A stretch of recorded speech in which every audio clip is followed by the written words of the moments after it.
الحمد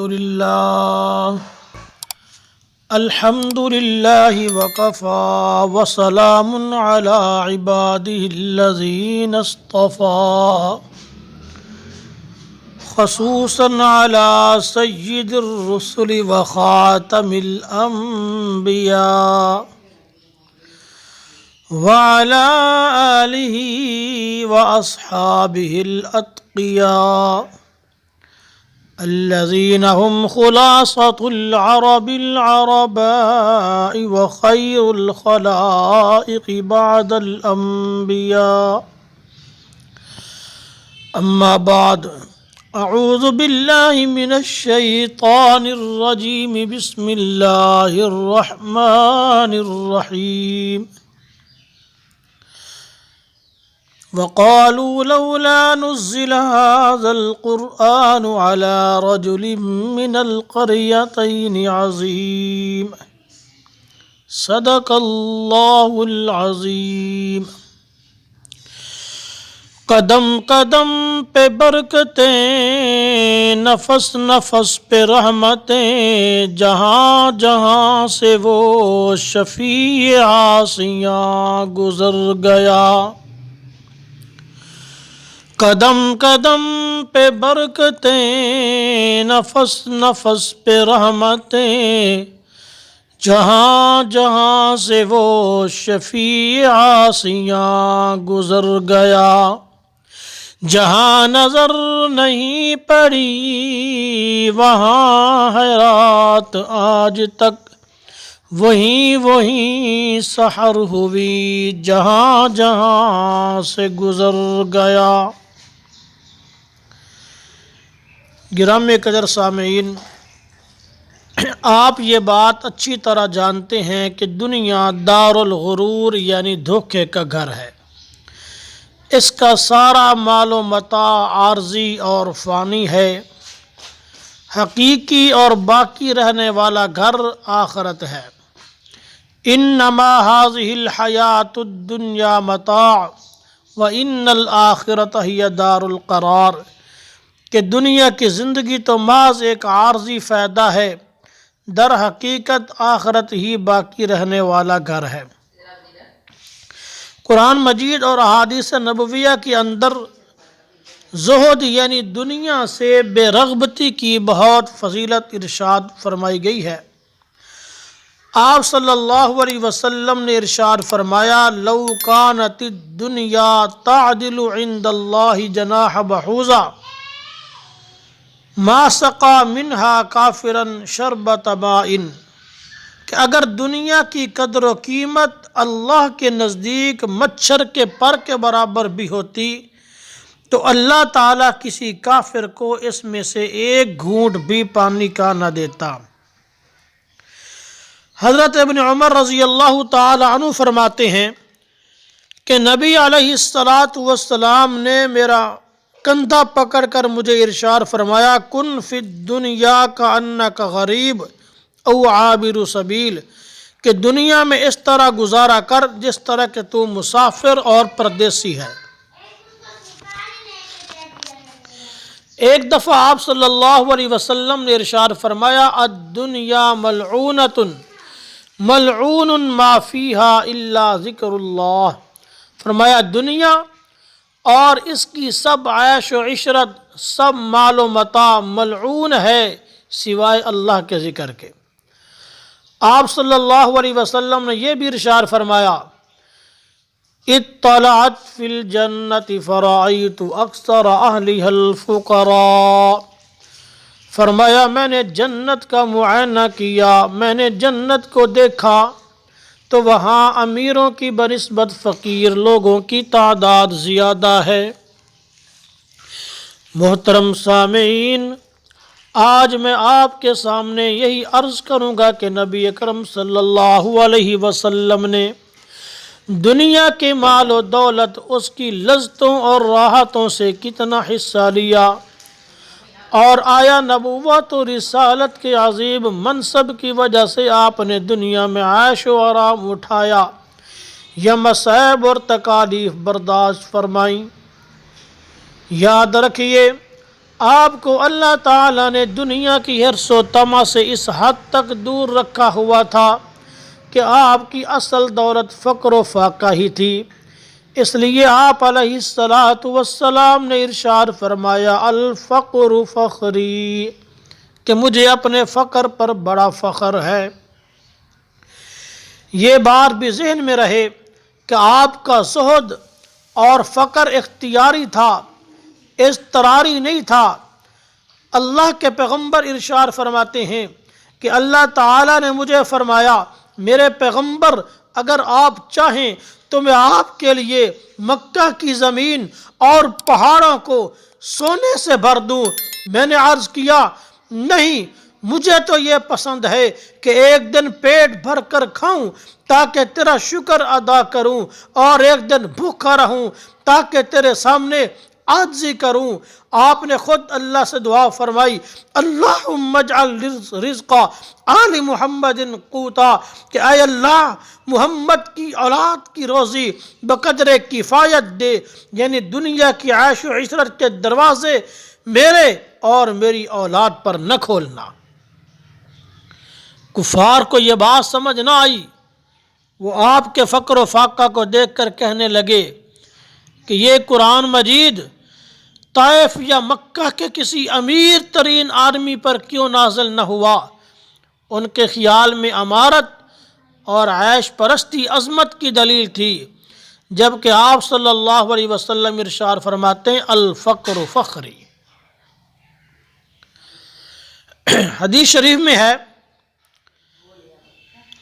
کان رسول اللہ صلی اللہ علیہ وسلم اجود بالخیر من الریح المرسلہ، کہ آپ صلی اللہ علیہ وسلم تیز آندھی سے بھی زیادہ سخی تھے۔ آپ خود فرمایا کرتے تھے لو کان لی مثل احد ذہبا لسرنی اللہ تمر علی ثلاث لیال وعندی منہ شیء، کہ اگر میرے پاس احد پہاڑ جتنا سونا بھی آ جائے تو مجھے خوشی اس بات پر ہوگی کہ 3 دن سے پہلے پہلے اسے اللہ کی راہ میں خرچ کر کے ختم کر دوں۔ ایک مرتبہ آپ صلی اللہ علیہ وسلم کے ہاں 90,000 درہم آئے، آپ نے ایک بوریے پر ڈال دیے اور وہیں پڑے پڑے سب تقسیم کروا دیے۔ ان کے ختم ہونے کے بعد ایک سائل آیا تو آپ صلی اللہ علیہ وسلم نے ارشاد فرمایا کہ اب تو میرے پاس کچھ باقی نہیں رہا، کسی سے میرے نام پر قرضہ لے لے، جب میرے پاس ہوگا تو میں ادا کر دوں گا۔ اللہ واللہ، حضرت انس بن مالک رضی اللہ تعالی عنہ فرماتے ہیں کان النبی صلی اللہ علیہ وسلم لا يدخر شیئا لغد، کہ آپ صلی اللہ علیہ وسلم دوسرے دن کے لیے کسی چیز کو ذخیرہ بنا کر نہیں رکھتے تھے۔ حضرت ربیع بن معوذ فرماتی ہیں میں نے ایک موقع پر آپ کی خدمت میں کچھ کھجوریں اور ککڑیاں ہدیہ کی، فَأَعْطَانِي مِلْءَ كَفِّهِ حُلِيَّهُ وَذَهَبًا۔ اللہ واللہ، فرماتی ہیں کہ میں نے کچھ کھجوریں آپ کی خدمت میں پیش کی تو آپ صلی اللہ علیہ وسلم نے مجھے اپنا ہاتھ مبارک بھر کر سونا اور زیورات عطا فرمائے۔ یہ آپ ہی کی شان تھی کہ ہدیہ لیتے بھی تھے اور بدلے میں دیتے بھی تھے۔ گرامی قدر سامعین، زہد و فقر کی یہ دولت اللہ نے آپ تک محدود نہ رکھی، بلکہ آپ کے سچے محب بھی اس سے مستفید ہوئے۔ ایک دفعہ ایک شخص نے آپ صلی اللہ علیہ وسلم کی خدمت میں حاضر ہو کر عرض کیا یا رسول اللہ صلی اللہ علیہ وسلم واللہ انی لأحبک، اے اللہ کے رسول قسم خدا کی میں آپ سے محبت رکھتا ہوں۔ آپ صلی اللہ علیہ وسلم نے ارشاد فرمایا اچھی طرح سوچ لے کیا دعویٰ کر رہا ہے۔ اس نے 3 مرتبہ قسم کھا کر یہی جملہ دہرایا کہ میں آپ سے محبت رکھتا ہوں۔ آپ نے ارشاد فرمایا ان کنت تحبنی فاعد للفقر تجفافا فإن الفقر أسرع إلى من يحبني من السبيل إلى منتہا۔ فرمایا اگر تو میرے ساتھ محبت رکھتا ہے تو پھر فقر کے لیے تیار ہو جا، پھر غریبی برداشت کرنے کے لیے تیار ہو جا، پھر فاقے برداشت کرنے کے لیے تیار ہو جا، کیونکہ میرے ساتھ محبت رکھنے والے کی طرف غریبی اس طرح تیزی سے آتی ہے جیسے پہاڑی سیلاب کا پانی تیزی کے ساتھ نیچے آتا ہے۔ اللہ اللہ۔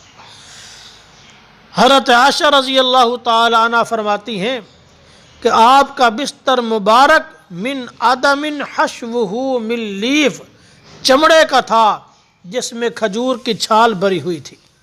حضرت حفصہ رضی اللہ تعالی عنہ فرماتی ہیں کہ میرے گھر میں آپ کا بستر ایک ٹاٹ تھا جس کو دوہرا کر کے ہم حضور علیہ السلام کے نیچے بچھا دیا کرتے تھے۔ ایک دفعہ حضرت انس رضی اللہ تعالی عنہ نے حاضرین کو ایک لکڑی کا موٹا پیالہ جس میں لوہے کے پترے لگے ہوئے تھے دکھایا اور فرمایا ھذا قدح رسول اللہ صلی اللہ علیہ وسلم، کہ یہ آپ صلی اللہ علیہ وسلم کا پیالہ تھا۔ آپ کے گھر میں اکثر جو کی روٹی کھائی جاتی تھی۔ وَكَانَ أَكْثَرُ خُبْزِهِمْ خُبْزَ الشَّعِيرِ، آپ کے گھر میں اکثر جو کی روٹی ہوا کرتی تھی اور وہ بھی بغیر چھنے ہوئے آٹے کی، بلکہ آپ صلی اللہ علیہ وسلم کے زمانہ میں آٹا چھاننے کی چھلنیوں کا رواج ہی نہ تھا۔ ایک دفعہ حضرت سہل بن سعد سے کسی نے پوچھا کہ جب اس دور میں چھلنیاں نہیں تھی تو تم جو کے آٹے کی روٹی کس طرح پکاتے اور کھاتے تھے؟ انہوں نے فرمایا ننفخه فیطیر منہ ما طارا ثم نعجنہ، کہ ہم اس آٹے میں پھونک مار لیا کرتے تھے، جو موٹے موٹے تنکے ہوتے وہ اڑ جاتے، باقی کو ہم گوندھ لیا کرتے تھے۔ اللہ اکبر۔ گرامی قدر سامعین، اس نوعیت کی جو کی روٹی بھی آپ صلی اللہ علیہ وسلم نے متواتر پیٹ بھر کر نہیں کھائی۔ حضرت عائشہ رضی اللہ تعالی عنہ فرماتی ہیں ما شبع آل محمد صلی اللہ علیہ وسلم من خبز شعیر یومین متتابعین حتی قبضا، کہ نبی اکرم صلی اللہ علیہ وسلم کے گھر والوں نے جو کی روٹی بھی متواتر 2 دن تک پیٹ بھر کر نہیں کھائی۔ حضرت انس فرماتے ہیں لم یأکل رسول اللہ صلی اللہ علیہ وسلم علی خوان حتی مات وما اکل خبزا مرققا حتی مات، کہ آپ صلی اللہ علیہ وسلم نے ساری زندگی میز پر کھانا رکھ کر نہیں کھایا یہاں تک کہ آپ کی وفات ہو گئی، اور نہ ہی ساری زندگی آپ نے میدے کی روٹی کھائی یہاں تک کہ آپ کا انتقال ہو گیا۔ غزوہ خندق کے موقع پر صحابہ کرام نے آپ صلی اللہ علیہ وسلم سے بھوک کی شکایت کی اور اپنے پیٹ پر پتھر بندھے ہوئے دکھائے۔ فرفع رسول اللہ صلی اللہ علیہ وسلم عن بطنی عن حجرین، تو آپ صلی اللہ علیہ وسلم نے اپنے پیٹ پر 2 پتھر بندھے ہوئے دکھائے، یعنی آپ صلی اللہ علیہ وسلم ان سے بھی زیادہ تکلیف اور شدت میں تھے۔ حضرت سیدہ عائشہ صدیقہ رضی اللہ تعالی عنہ فرماتی ہیں کہ انا کنا لننظر الى الہلال ثم الہلال ثم الہلال 3 اہلۃ فی شہرین، کہ ہمارے دیکھتے دیکھتے ایک چاند چڑھ جاتا، پھر دوسرا چاند چڑھ جاتا، پھر تیسرا چاند چڑھ جاتا، اس طرح 2 مہینے گزر جاتے۔ وما اوقد فی ابیات رسول اللہ صلی اللہ علیہ وسلم نار قط، اور رسول اللہ کے گھروں میں چولہا گرم ہونے کی نوبت ہی نہ آتی تھی۔ یعنی چولہا تو تب جلے جب گھر میں کھانا پکانے کا سامان موجود ہو۔ حضرت عائشہ سے ان کے بھانجے حضرت عروہ نے حیران ہو کر پوچھا، یا خالۃ فما کان یعیشکم، اے خالہ جان پھر آپ زندہ کس چیز سے رہتے؟ فرمانے لگی، الاسودان التمر والماء، فرمایا 2 ہی چیزیں ہوا کرتی تھی، ایک پانی ہوا کرتا تھا اور دوسرا کھجور ہوا کرتی تھی۔ حضرت فضالہ بن عبید رضی اللہ تعالیٰ عنہ فرماتے ہیں کہ رسول اللہ صلی اللہ علیہ وسلم جب جماعت کراتے تو بعض لوگ بھوک اور فاقوں کی وجہ سے کھڑا ہونے کی بھی طاقت نہ رکھتے تھے اور نماز کے اندر ہی غش کھا کر گر جایا کرتے تھے، اور یہ اصحاب صفہ تھے۔ اعرابی اور دیہاتی لوگ کہتے ہؤلاء مجانین، کہ شاید یہ لوگ مجنون ہیں اور انہیں جنون کا دورہ پڑتا ہے۔ رسول اللہ صلی اللہ علیہ وسلم جب سلام پھیرتے تو ان کی طرف متوجہ ہو کر انہیں تسلی دیتے اور فرماتے، لو تعلمون ما لکم عند اللہ تعالی، کہ اگر تمہیں پتہ چل جائے کہ ان تنگیوں کی بدولت، فقر و فاقہ برداشت کرنے کی بدولت اللہ تعالیٰ تمہیں کیا کچھ دینے والا ہے، لأحببتم ان تزادوا فاقۃ وحاجہ، تو تم یقیناً اس سے بھی زیادہ تنگیوں اور فاقوں کی خواہش کرنے لگو گے۔ لہٰذا ان تنگیوں کو، اس غریبی کو خندہ دلی سے برداشت کرو، اللہ تعالیٰ تمہیں اس کا اجر عطا فرمائے گا۔ حضرت ابو ہریرہ رضی اللہ تعالیٰ عنہ فرماتے ہیں کہ میں نے 70 اصحاب صفہ کو اس حال میں دیکھا کہ تنگی کی وجہ سے ان کے پاس اپنا جسم ڈھانپنے کے لیے صرف ایک ہی چادر تھی، جس کو وہ اپنی گردن میں باندھ کر اپنا وجود ڈھانپا کرتے تھے، اور اپنے سطر کو چھپانے کے لیے اسے ہاتھوں سے پکڑ کے رکھتے تھے۔ حضرت ابو ہریرہ رضی اللہ تعالی عنہ خود اپنے بارے میں فرماتے ہیں کہ رسول اللہ صلی اللہ علیہ وسلم کے زمانہ میں بھوک اور افلاس کی یہ حالت تھی کہ کئی دنوں تک کھانے کو کچھ بھی نہ ملتا تھا۔ ضعف اور کمزوری کی وجہ سے میں آپ صلی اللہ علیہ وسلم کے پیچھے کھڑا ہو کر نماز بھی نہ پڑھ سکتا تھا، بلکہ غش کھا کر گر جاتا تھا، اور بارہا ایسا ہوا کہ میں ممبر اور محراب کے درمیان بے ہوش پڑا ہوتا۔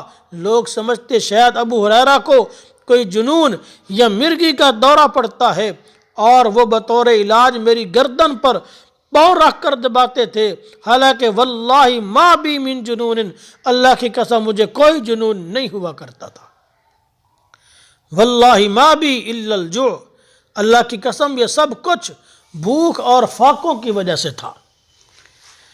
ایک دفعہ پیغمبر علیہ السلام نے 300 صحابہ کرام پر مشتمل ایک سریہ بھیجا۔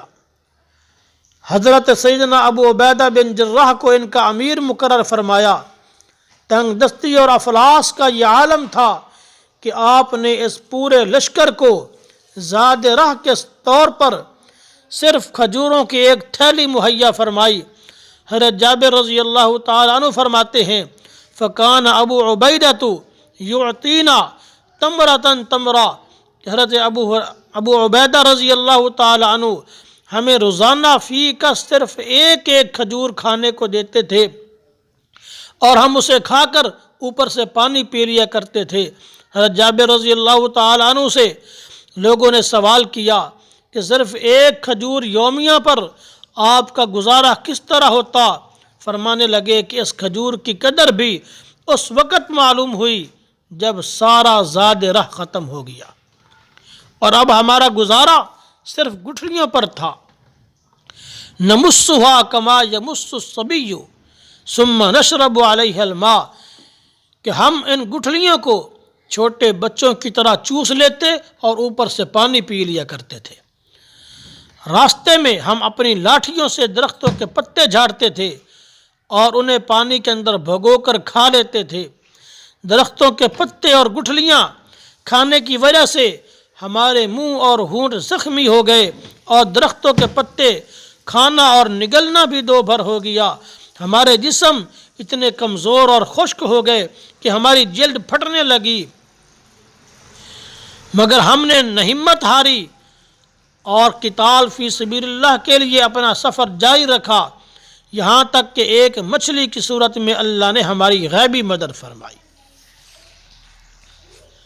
آپ صلی اللہ علیہ وسلم کی زندگی کا ایک اہم واقعہ ایلا ہے، وہ یہ کہ جب عرب کے ایک حصہ پر آپ صلی اللہ علیہ وسلم کا حکومتی اقتدار قائم ہو گیا اور مختلف علاقوں سے مال و دولت مدینہ منورہ میں درآمد ہونے لگا اور اطراف و اکناف سے مال غنیمت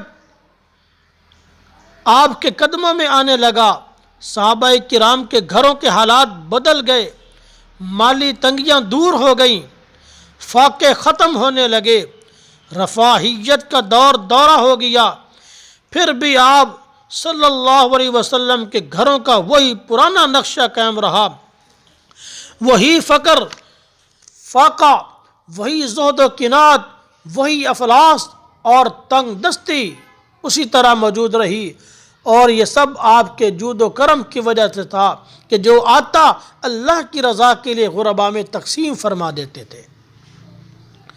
ازواج مطہرات نے جب یہ صورتحال دیکھی کہ عام مسلمانوں کے گھروں کے حالات بدل گئے ہیں، اب وہ پہلے کسی تنگ دستی نہیں رہی، تو آپس میں مشورہ کر کے آپ صلی اللہ علیہ وسلم سے درخواست کی کہ اب تو اللہ کا فضل و احسان ہے، ہم یہ چاہتی ہیں کہ گھر کے گزارا میں کچھ آسانی کی صورت پیدا ہو جائے، کم از کم ہمارے گھروں میں اتنا راشن ذخیرہ ہونا چاہیے کہ ایک فصل کے بعد دوسری فصل تک بآسانی گزارا ہو سکے اور بار بار پڑوسیوں سے ادھار وغیرہ نہ مانگنا پڑے اور روزمرہ کی ضرورتیں آسانی سے پوری ہو جائیں۔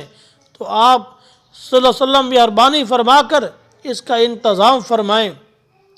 گرامی قدر سامعین، ازواج مطہرات نے جو مطالبہ کیا وہ یقیناً ناحق مطالبہ نہیں تھا، نہ تو کوئی زیورات کی فرمائش کی ہے، نہ قیمتی جوڑوں کی فرمائش کی ہے، صرف نان و نفقہ کے لیے کچھ سامان محفوظ کرنے کی درخواست کی تھی، کیونکہ ان کی اس درخواست سے فقر مصطفیٰ صلی اللہ علیہ وسلم پر زد پڑتی تھی، اس لیے آپ نے ان کو قصوروار ٹھہرا کر ان سے 1 ماہ کے لیے تعلق ترک فرما لیا، یہاں تک کہ بات کرنا بھی چھوڑ دی اور ایک بالا خانہ میں تشریف فرما ہو گئے۔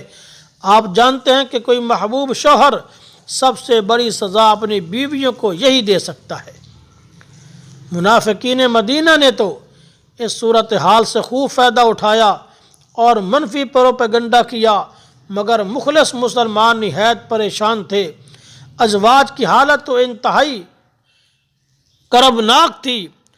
حضرت عمر فاروق رضی اللہ تعالیٰ عنہ ایک دفعہ اجازت لے کر بالا خانے پر تشریف لے گئے تو کیا دیکھا کہ آپ ایک کھردری چٹائی پر تشریف فرما ہیں اور آپ کے جسم مبارک پر اس کے نشانات پڑ گئے ہیں۔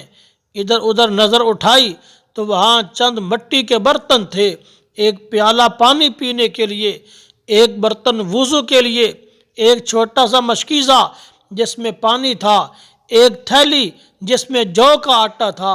یہ اسباب دیکھ کر حضرت عمر فاروق کی چیخ نکل گئی، رونے لگے اور عرض کی یا رسول اللہ، قیصر و کسریٰ تو دنیا کے مزے لوٹے عیش و آرام میں ہوں اور آپ اس تنگی و عسرت میں آپ اٹھ کر بیٹھ گئے۔ حضرت عمر کو انتہائی عجیب نظروں سے دیکھا اور فرمایا وَأَنْتَ تُرِيدُ يَا عُمَرُ زِينَةَ الْحَيَاةِ الدُّنْيَا، فرمایا اے عمر تو بھی دنیا کی زیب و زینت کی باتیں کرنے لگا، مجھے تجھ سے یہ توقع نہیں تھی۔ پھر آپ نے ارشاد فرمایا مالی ولد دنیا، مجھے دنیا سے کوئی غرض نہیں، ما انا الا کراکب استظل تحت شجرہ ثم راح وترکها، فرمایا میری مثال تو ایک مسافر کی سی ہے جس نے ایک سایہ دار درخت کے نیچے تھوڑی دیر آرام کیا اور پھر اسے چھوڑ کر چل پڑا۔ پھر آپ نے کفار کے متعلق ارشاد فرمایا کہ اللہ نے ان کو جو کچھ دینا تھا دنیا ہی میں دے دیا، ہمیں اللہ آخرت میں دے گا۔ یا عمر اما ترضى ان تکون لهم الدنیا ولنا الآخرہ، فرمایا اے عمر کیا تو اس تقسیم اور فیصلہ پر راضی نہیں؟ حضرت عمر رو کر عرض کرنے لگے رضیت یا رسول اللہ، اے اللہ کے رسول میں راضی ہوں۔ اللہ اکبر کبیرہ۔ گرامی قدر سامعین، ذرا غور فرمائیں، آپ نے اپنی ازواج سے یہ علیحدگی کیوں اختیار فرمائی؟ صرف اس لیے کہ ان کے دل میں دنیا کے مال و متاع اور اسباب لذت کی طرف رغبت کیوں پیدا ہوئی ہے؟ ایک دفعہ پیغمبر علیہ السلام کے پاس کچھ باندیاں اور غلام آئے تو آپ نے ان کو صحابہ کرام میں تقسیم کرنا شروع فرما دیا۔ حضرت علی کو اس کی خبر ہوئی تو انہوں نے حضرت فاطمہ کو آپ کے پاس بھیجا تاکہ اپنے کام کاج کے لیے ایک خادم مانگ کر لائیں۔ حضرت فاطمہ رضی اللہ تعالی عنہا نے آپ کے سامنے اپنے گھر کے سارے حالات بیان فرمائے اور خادم طلب کیا تو آپ صلی اللہ علیہ وسلم نے خادم دینے سے انکار فرما دیا اور ارشاد فرمایا کہ بدر کے یتیم تم سے زیادہ مستحق ہے، اور آپ نے سب غلام اور باندیاں ایک ایک کر کے صحابہ کرام میں تقسیم فرما دی اور اپنی بیٹی سے فرمایا کہ میں تجھے خادم سے بہتر ایک چیز بتاتا ہوں، وہ یہ ہے کہ رات کو سوتے وقت اور نمازوں کے بعد 33 مرتبہ سبحان اللہ، 33 مرتبہ الحمدللہ اور 34 مرتبہ اللہ اکبر کہہ لیا کرو، تمہارے لیے یہ خادم سے بہتر ہے۔ باقی رہی کاموں کی بات تو فاطمہ گھر کے کام کاج خود کر لیا کرو، محنت و مشقت خود ہی اٹھایا کرو، تمہارے گھر میں نوکر اور نوکرانیاں کام کریں تو فقر مصطفیٰ پر حرف آئے گا، کیونکہ الفقر فخری، فرمایا فقر تو میرا فخر ہے۔ گرامی قدر سامعین، پیغمبر علیہ السلام کی زندگی میں بارہا ایسے مواقع آئے کہ آپ شدت بھوک کی وجہ سے اس حد تک بے قرار ہوئے کہ گھر سے نکل پڑے۔ ایک دفعہ پیغمبر علیہ السلام شدت کی گرمی میں عین دوپہر کے وقت گھر سے نکل پڑے، ادھر سے دیکھا تو حضرت ابوبکر آ رہے ہیں، ادھر دیکھا حضرت عمر بھی تشریف لا رہے ہیں۔ آپ نے ان دونوں سے پوچھا ما اخرجکما من بیوتکما ھذہ الساعۃ، کہ اس وقت تمہارے گھر سے نکلنے کا کیا سبب ہے؟ دونوں حضرات نے بغیر تکلف کے صاف صاف عرض کر دیا الجوع یا رسول اللہ، اے اللہ کے رسول، بھوک کی شدت اور بے قراری کی وجہ سے گھر میں ٹھہر نہیں سکے۔ تو آپ علیہ السلام نے ارشاد فرمایا انا والذی نفسی بیدہ لأخرجنی الذی اخرجکما، فرمایا مجھے اس ذات کی قسم ہے جس کے قبضے میں میری جان ہے، میں بھی اسی وجہ سے گھر سے نکلا ہوں جس وجہ سے تم گھر سے نکلے۔ پھر یہ تینوں حضرات چلتے چلتے ایک انصاری کے باغ میں تشریف لے گئے۔ ان کا کھجوروں کا ایک بڑا باغ تھا اور اہل ثروت حضرات میں سے تھے، گھر کا کام البتہ خادم نہ ہونے کی وجہ سے خود ہی کیا کرتے تھے۔ جب یہ حضرات پہنچے تو وہ میٹھا پانی بھرنے کے لیے گئے ہوئے تھے، یہ حضرات بیٹھے ہی تھے کہ وہ آ گئے اور اپنی خوش قسمتی پر ناز کرنے لگے کہ آج میرے گھر میں کتنے مبارک مہمان تشریف لائے ہیں۔ پیغمبر علیہ السلام کو دیکھ دیکھ کر قربان ہو رہے تھے۔ فوری طور پر ایک خوشہ جس میں ہر طرح کی کچی پکی کھجوریں تھی سامنے حاضر کیا اور عرض کرنے لگے کہ اس خوشہ میں ہر قسم کی کھجوریں موجود ہیں، آپ اپنی مرضی اور اپنے ذوق کے مطابق جو تناول فرمانا پسند کریں تناول فرمائیں۔ تینوں حضرات نے کھجوریں کھائیں، اوپر سے ٹھنڈا پانی نوش کیا۔ پیغمبر علیہ السلام نے ارشاد فرمایا، اے عمر، ھذا والذی نفسی بیدہ من النعیم الذی تسألون عنہ یوم القیامہ، خدا کی قسم یہ چیزیں بھی اس نعیم میں داخل ہیں جن کے متعلق قیامت کے دن سوال ہوگا۔ حضرت عمر ذرا حیران ہوئے تو آپ نے ارشاد فرمایا، غور تو کرو، یہ ٹھنڈا سایہ، یہ کچی پکی مختلف قسم کی کھجوریں، یہ ٹھنڈا پانی، کتنی عظیم نعمتیں ہیں جو اللہ تعالیٰ نے ہمیں عطا فرمائی ہیں۔ تو میرے بھائیو، اس طرح آپ صلی اللہ علیہ وسلم نے فقر و فاقہ کے ساتھ زندگی گزاری ہے، اور آج تو الحمدللہ ہمارے پاس سب کچھ ہوتا ہے اور پورے سال کا جمع ہوتا ہے۔ ہمیں اللہ کا شکر ادا کرنا چاہیے، اور جو لوگ غربا ہیں ان کا بھی خیال کرنا چاہیے۔ وما علینا الا البلاغ۔